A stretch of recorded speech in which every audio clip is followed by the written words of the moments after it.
पर इसरो के वैज्ञानिकों ने चंद्रयान 3 के लैंडर को चंद्रमा के दक्षिणी ध्रुव पर उतारकर पूरी दुनिया में भारत का डंका बजा दिया। भारत की इस उपलब्धि की विदेशी मीडिया ने भी जमकर तारीफ की। अमेरिकी अखबार द न्यूयॉर्क टाइम्स और द वॉशिंगटन पोस्ट के साथ ब्रिटेन और फ्रांस की मीडिया ने भी इस मिशन की सराहना की। यानी इसरो के वैज्ञानिकों ने पूरी दुनिया में भारत का लोहा मनवा दिया। इस मिशन से इसरो ने यह साबित कर दिया कि भारत के पास चांद पर सॉफ्ट लैंडिंग करने और रोवर को वहां चलाने की काबिलियत है। मून मिशन की सफलता के बाद दुनिया भर के अखबारों में इसरो की इस ऐतिहासिक उपलब्धि का बखान किया गया। अमेरिकी अखबार द न्यूयॉर्क टाइम्स और द वॉशिंगटन पोस्ट के साथ ब्रिटेन के अखबार द गार्डियन समेत फ्रांस के अखबार भारत की इस कामयाबी की तारीफ करते नहीं थक रहे। न्यूयॉर्क टाइम्स ने लिखा कि भारत चांद पर पहुंच गया, जबकि बीबीसी ने इसे ऐतिहासिक पल बताया। इसी तरह ब्रिटेन के अखबार डेली मेल ने भी भारत की तारीफों के पुल बांधे। फ्रांस के मीडिया ने भी भारत की इस उपलब्धि की जमकर तारीफ की। वैज्ञानिक ये दावा कर रहे हैं कि जल्द ही रोवर से चांद की सतह से जुड़ी जानकारियां भी इसरो तक पहुंचने लगेंगी। 14 जुलाई को चंद्रयान 3 मिशन को लॉन्च कर दिया गया था। इसके 41 दिन बाद धरती से 3,84,000 किलोमीटर की दूरी तय करके लैंडर विक्रम ने चंद्रमा के दक्षिणी ध्रुव पर उतरकर इतिहास रच दिया। क्योंकि अंतरिक्ष में इस कारनामे को अंजाम देकर भारत चांद के दक्षिणी ध्रुव पर उतरने वाला दुनिया का पहला देश बन गया। चंद्रमा पर लैंडर विक्रम की लैंडिंग के बाद उसके अंदर से रोवर प्रज्ञान की बाहर निकलने की पहली तस्वीर भी सामने आई, जिसे इसरो की तरफ से जारी किया गया। जो तस्वीर सामने आई उसमें रोवर रैंप के जरिए लैंडर से बाहर निकलता नजर आया।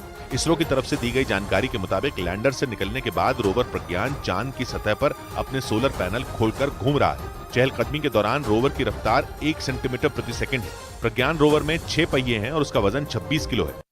और इसरो के वैज्ञानिकों के मुताबिक लैंडर विक्रम और रोवर प्रज्ञान चंद्रमा पर एक दिन बिताने के बाद काम करना बंद कर देंगे। चंद्रमा पर एक दिन पृथ्वी के 14 दिनों के बराबर होता है। एक रोज पहले लैंडर विक्रम चंद्रमा के दक्षिणी ध्रुव पर उतरा, जिसके बाद से रोवर चांद की सतह पर उतरकर पानी और दूसरी चीजों की खोज में जुट गया। इसरो के मुताबिक लैंडर विक्रम और रोवर प्रज्ञान चंद्रमा पर एक दिन यानी पृथ्वी के 14 दिनों तक रहेंगे। इसके बाद दोनों काम करना बंद कर देंगे। मतलब रोवर और लैंडर से इसरो को 14 दिनों तक ही जानकारी मिलेगी, क्योंकि 14 दिन के बाद चांद पर रात हो जाएगी और सूरज की रोशनी के बिना लैंडर और रोवर काम करना बंद कर देंगे। लेकिन निष्क्रिय होने के बाद लैंडर विक्रम और रोवर प्रज्ञान चांद के दक्षिणी ध्रुव से वापस धरती पर नहीं आएंगे। हालांकि इसरो के वैज्ञानिकों ने चंद्रमा पर फिर से सूरज उगने पर विक्रम और प्रज्ञान के काम करने की संभावना से इनकार नहीं किया। अगर दोनों 14 दिन के बाद भी सही सलामत काम करते रहे तो यह भारत के मून मिशन के लिए बड़ी कामयाबी होगी।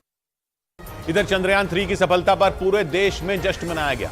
लोगों ने अलग अलग तरीके से इसरो के वैज्ञानिकों को बधाइयां दी। मध्य प्रदेश के धार जिले में तो एक चौराहे का नाम बदलकर चंद्रयान 3 रख दिया गया, क्योंकि धार जिले के रहने वाले वैज्ञानिक रवि कुमार वर्मा ने चंद्रयान 3 मिशन में अहम भूमिका निभाई। रवि कुमार और उनकी टीम ने चंद्रयान 3 में लगने वाली धातुओं का परीक्षण इसरो के अहमदाबाद सेंटर में किया। चंद्रयान 3 के चांद के दक्षिणी ध्रुव पर सफलता से उतरने के बाद धार जिले में खुशी का माहौल दिखा। इस खास मौके पर उनके माता पिता बेहद खुश नजर आए। वहीं भारत को मिली इस ऐतिहासिक कामयाबी पर धार नगर पालिका ने शहर के भोज अस्पताल के सामने वाले चौराहे का नाम बदलकर चंद्रयान चौराहा कर दिया। इसी तरह देश के कई दूसरे हिस्सों में भी चंद्रयान 3 मिशन की सफलता पर जश्न की तस्वीरें सामने आई।